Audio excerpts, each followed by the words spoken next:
Amreli Savarkundla national હાઈવેની હાલત ફરી એકવાર અતિશય બિસ્માર બની ગઈ છે।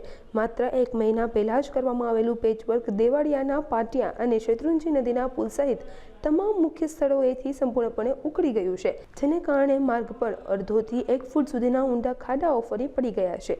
આ ખાડા રાજને કારણે અકસ્માતોની સંખ્યા સતત વધી રહી છે। તાજેતરમાં જ એક કાર ચાલકે ખાડાને ટાળવા માટે જીવ ગુમાવ્યો હતો। સ્થાનિકોએ આક્ષેપ કર્યા છે કે NHAIની ઘોર બેદરકારી અને એજન્સીઓ સાથેની મિલીભગતનું આ પરિણામ છે।